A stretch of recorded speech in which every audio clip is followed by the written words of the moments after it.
Hi, and welcome to Come Alive with us. Today we have Roberto Munoz, and I am so excited to have him on. He is a seasoned communications professional, and he was actually introduced to me through our mutual friend, Chris G. And so, he comes very highly recommended. We almost work together and probably will in the future. So thank you for joining, Roberto. Thanks for having me, Jordan. It is a pleasure. And as we both said, any friend of Chris G is a friend of ours. So I'm glad Yes. that we're in the same orbit now. But thanks for having me. Exactly. No, 100%. Thanks for being on. So, Roberto, could you just give a little bit about your background, your work experience, and kind of like how you've gotten to where you are now? So I'm currently lead my own strategic communications consultancy, Munoz Communications, which is really focused around moments of inflection and transformation, and how communications is really the elixir to be able to deliver business strategy. So what that actually means in application is, really helping with that senior level strategic communication support at times where you have a leadership change, where you're entering a new market, where you need some support for leader positioning, narrative development, fractional chief communications officer work. So it's the dig in partner that's doing it at the senior level to helping you on a big project that you need or a major transformation project. So that's where I am now. But in terms of backing up, I've been in communications, as you mentioned, for over 20 years, which is hard to believe. But also, I spent most of my career in house working for companies like Tesco in Asia and Central Europe, in the UK, and in California, to HSBC, where I was head of communications across the UK and Europe. And most recently at Fannie Mae, where I was the vice president of external communications. But I've also worked in agencies like Edelman and Weber Shandwick, where I worked with a number of different clients across different industries and different disciplines. So that's what brought me here to the Munoz Communications, and that's a bit of kind of my track record, but also kind of where I understand communications and the role that it plays in businesses and in the world. I love it. Yes. And it's, such a diverse range of experience from being in-house to being on the agency side to now having your own shop. So you really have had that well-rounded experience. Yeah. I mean, I like to think that communicators can be butterflies. And I know that there's, always this ask of, have you been in this industry and in this geography? But I think the more that we broaden out the skill sets that communicators need to be effective in today's world, having that diversity and that broad set of skills, they start to be able to apply to other industries, other practice options. And I think that we need to kind of get out of that vertical and actually think about the horizontal of how our function and our industry is really successful. I couldn't agree more. I've had sort of a similar path as you know, and have worked in a variety of industries, and I've come across so many people that are like, well, you have to have experience in XYZ to be able to go into this. And it's like, honestly, the skills are transferable. Once you master them, you really can apply them. It's just the upfront, learning about the new industry or business that you're going into. But really, those skills can be transferable. And I think we do have to look at it like that. Yeah, I agree. And not to beat a dead horse, but I also think the number of requirements that we have as communicators is growing daily. You go through your resume and you're like, I do events, I do ESG, I do CSR, I do, media, internal comms, that, we're kind of problem solvers at our heart. And if you have that drive and that understanding, then I think you can, to your point, apply them broadly. Yeah, definitely. Definitely. So we usually start with like a lightning round. It's just 4 questions that I ask everyone. So we can start with that. And the first one is, if you could name a book or resource that has profoundly influenced your approach to authentic leadership. Yeah, Brene Brown, Dare to Lead. That's a classic. Yeah, classic, but for a good reason. Yes, exactly. I mean, she's amazing. Yes, that's a great one. Who is your favorite authentic leader and why? I thought about this one. I think it's Michelle Obama. Okay. And the reason why is I think her values are so consistent, no matter how she shows up and where she shows up, and it's grounded in truth. Yeah. And I just love the way that she shows up consistently across all different areas. My sister just actually went to a conference where she was speaking, and she said, you know, the whole time she was speaking, she just felt so calm and at ease and like, oh, everything's going to be okay, because Michelle just like really had that, presentation style that really just, came through the audience. And she's got this great sense of humor, and sort of self-deprecating, where she can make a joke about herself, but in a way that feels really vulnerable but authentic. Yes, definitely. So, in one sentence or so, how would you define what authenticity means to you in the context of leadership? Authenticity is being self-aware and true to yourself in its simplest way of describing it. And I think the two there is true to yourself because, that's what authenticity is a definition, but the self-awareness is how you apply that. And the context for how you apply it. So those two things are the yin and the yang for authenticity for me. Yeah, no, that totally makes sense. And just thinking about, other leaders, what advice would you say a daily habit that sets leaders up for success? This can sound big, but I think it's critical, is to choose your attitude and understand this choice is within your control.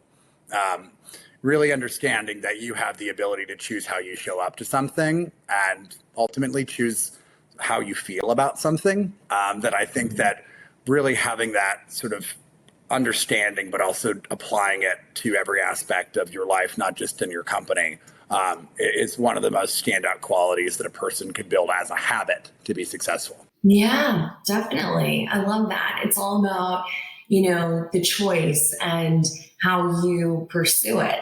Absolutely. Well, and, you can choose to be happy. You could choose to be unhappy. But, sometimes it's easy to blame everybody else or another situation for it. But actually, it really is your choice. And I think there's real power in that. That is, yeah, for sure. Absolutely. Being able to take that ownership and really guide yourself in the direction that you want to go to is very empowering and liberating. I mean, the other habit was make your bed every day, but I thought that might be a little too small. but that's probably channeling my mother more than anything else. But making sure that you've got an environment that is clear head, clear house, clear mind. But that definitely is the way that I operate. I love that. Yes, absolutely. So kind of digging in deeper to some of the other questions, you've worked with so many executives. How do you navigate between authenticity and the strategic presentation of these executives' personal brands? Because, sometimes it can be hard to even pursue communications efforts and put yourself out there, and then trying to navigate your personal brand and then be authentic and kind of strike that balance. Like, how do you go about that? Yeah, I mean, I think, well, I know that your personal brand has to be authentic or else it won't hold up. So I think that these two things are sort of intrinsically linked and deeply linked.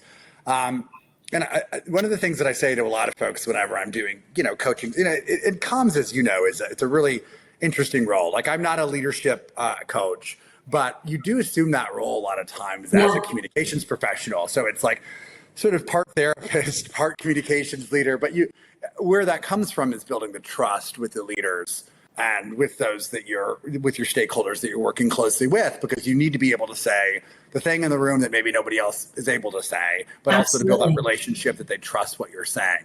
So I think that's why this territory is interesting in terms of talking about leadership. When you're talking about communications, they're so deeply linked that you kind of can't untease them. But I always say to leaders is that your reputation is what people say when you aren't in the room.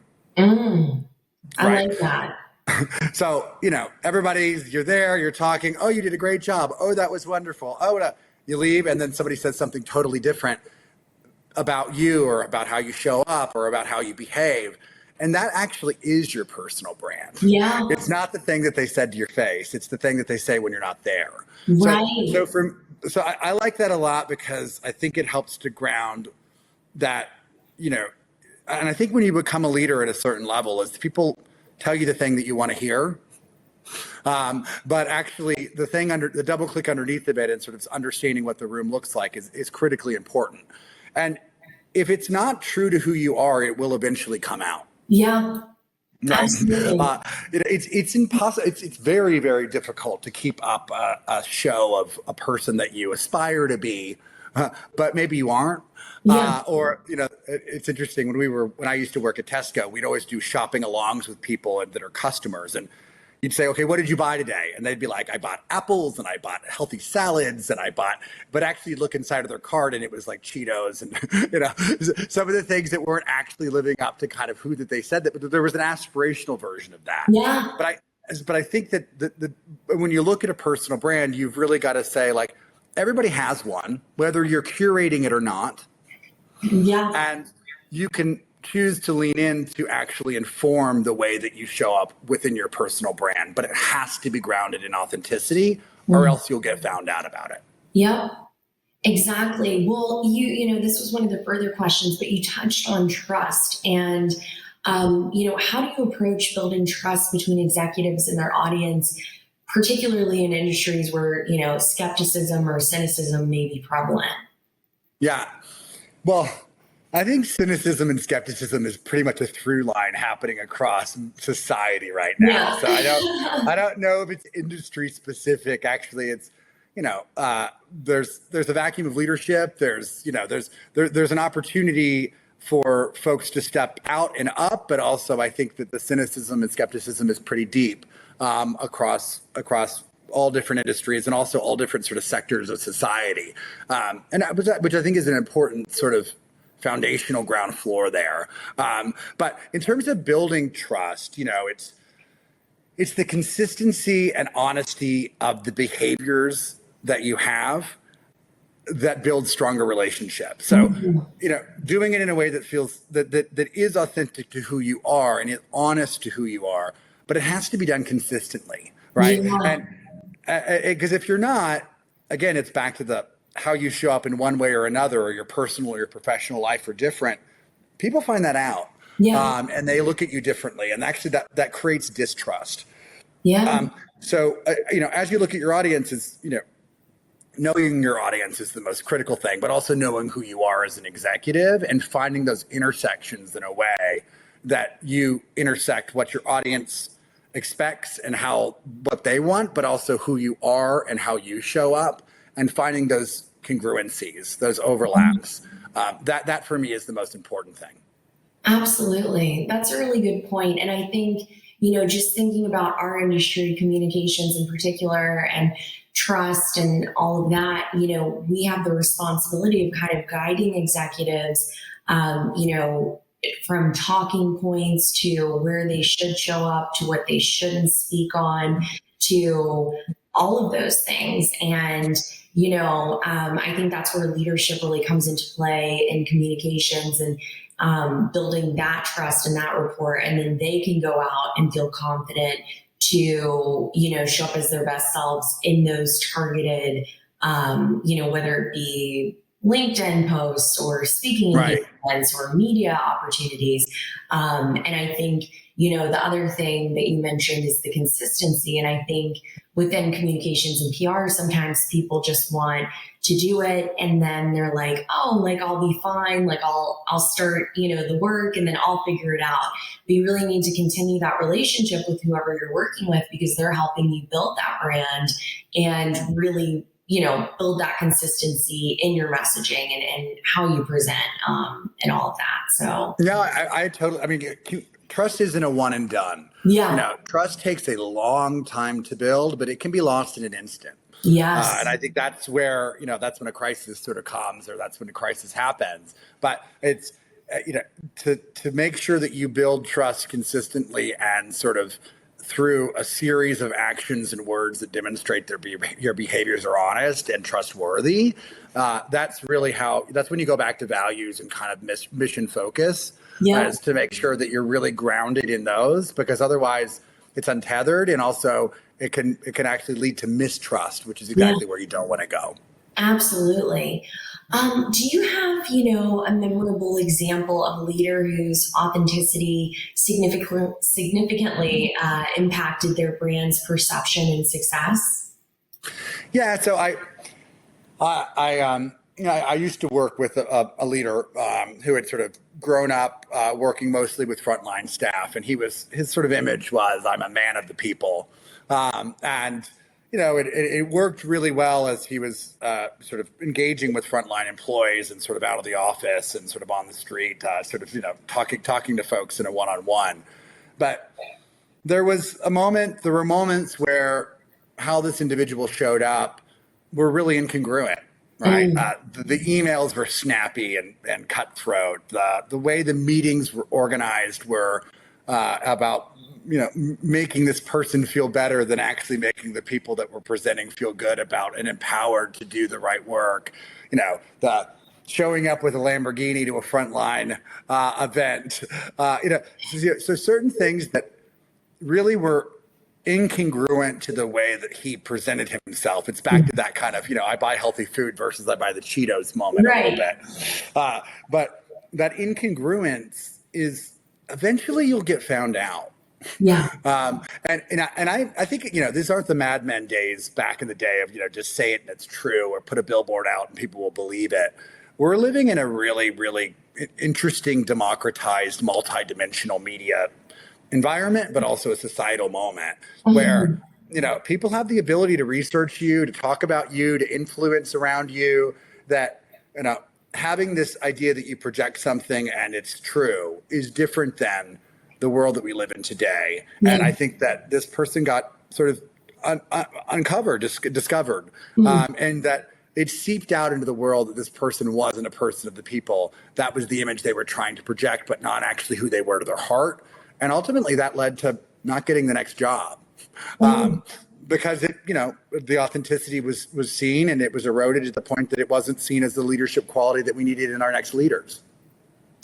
I love that point, because I feel like the whole reason or, rationale as to why I wanted to do this podcast and focus on authenticity and all the things that we're talking about is because there are so many people like that. And to your point, I think now more than ever, especially post-pandemic and as we continue to get into this digital era, more and more is being found out, and those people are being weeded out. And I really want to highlight the people like yourself and the other people that I've had on who are doing things differently, who aren't afraid to be authentic, but their authenticity is who they are. And, what you see is what you get. And I think that that's really powerful because, it is rare. And my hope is that in these conversations, people will take away like, oh, wow, I can really be myself and, be a better leader for other people. I see how my behavior and how I show up impacts other people, and I care enough to change that or, to try and better it. Yeah, I totally agree with you. And I think that, not to be too existential about it, but you've got things like artificial intelligence that are, really also going to continue to challenge like what's truthful, what's human, what's authentic. And, for me, in terms of what that means for leaders, is that they're going to need to continue to show up as humans, as people. And I don't mean humans in this sort of, Gattaca moment, but as in like they showing who you are, and that it's, that it's a person that's followable, that's unique, that's got their own things, right? That is what's really going to cut through in a world that you could put something in ChatGPT and get the right answer. Actually, like having some imperfections is not a failure. And I think that's what authenticity is too. And that's what empowers other people to be more innovative and creative and to encourage them to grow too. So I think it's going to be really interesting watching how all this plays out. Yes, absolutely. And that was kind of, one of my questions. I don't know if you have anything else to add on to that, but as a leader in your field, what advice would you offer emerging leaders striving to cultivate, authenticity, vulnerability, that real human component as we move forward? And you did kind of just answer that, but I don't know if you have anything else. No, I do. I mean, and I'll use it with a story. Is the answer for me, the punchline for me is don't be afraid to be yourself. And I think that's sort of leading into it. But when I first started my career, I'm a gay man. I started my career, 20 years ago, right? It was a different world being gay in the world that we were in. And I mean, in terms of how it was for me. But at that time, I didn't disclose that I was gay throughout. I kind of went back into the closet as a professional. And I thought at that time that it was necessary for me to be that way in order to be successful in the corporate America.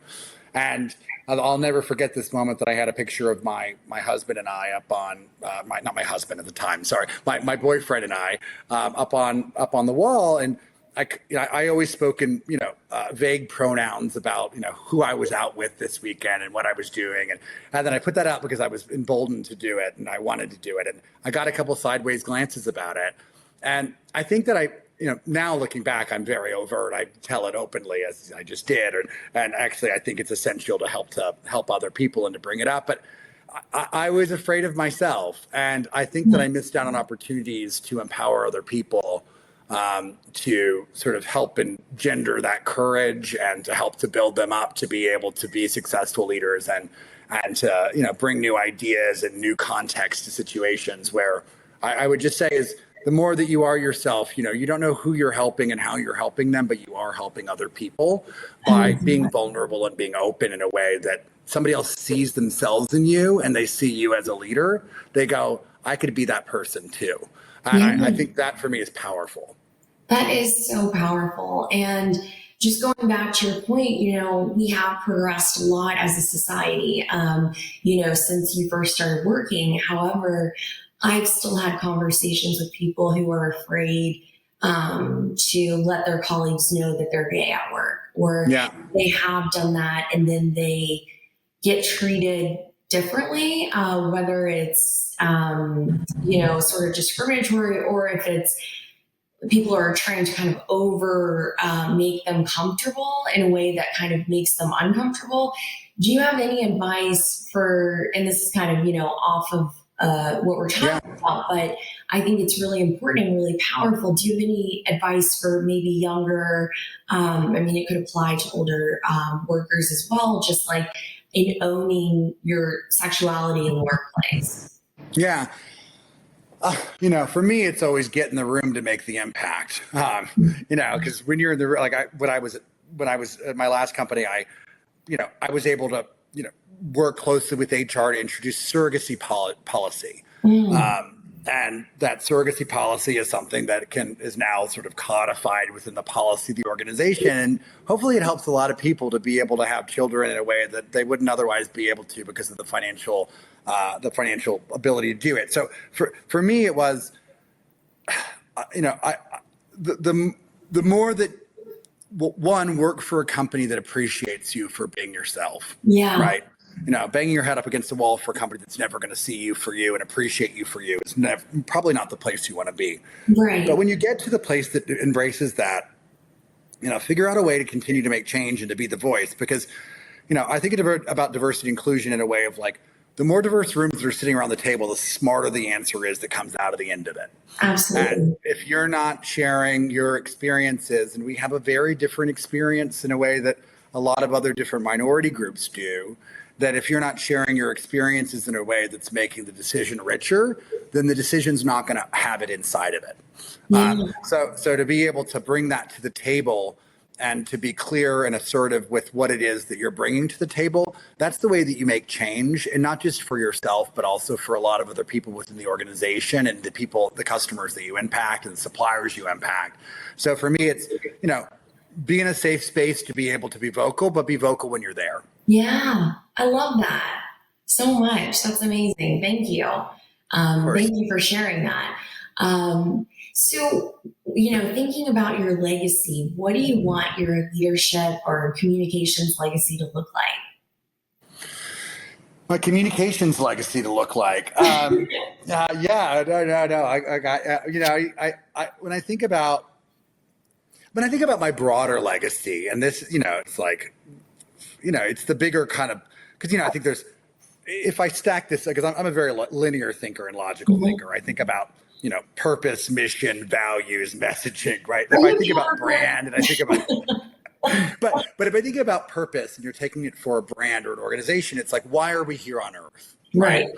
So when I think about my own purpose, it's funny because I was talking to my husband about this last night as I was thinking about this interview. If you ask somebody if they don't have a 5-year strategy in the workplace, they'd be like, of course I do. Or of course I've got it. But then you ask somebody in their personal life, do you have a 5-year strategy? A lot of times the answer is no, right. Which is just funny how we kind of bifurcate these things, that they're separate. But sorry, I'm letting the weeds get the moment of me. But I think that's an important point when you think about what's my purpose, and that actually is your gold star to your personal brand and your North Star to your personal brand.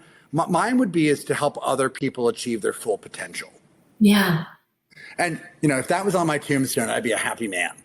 That's what I did to this world, is to help other people be able to achieve. And that could be that doesn't necessarily need to be in communications or need to be, in the work environment. It's in my personal life. It's with my family life, with my mom, with my husband, with my dog, that I found something that I feel like that's got to be the purpose in life and the way I think about it. And if that's what I'm aspiring to do, then that needs to bleed through everything that I do and every decision that I make. I love that. Well, is there anything else that you would like to share? Anything that you're,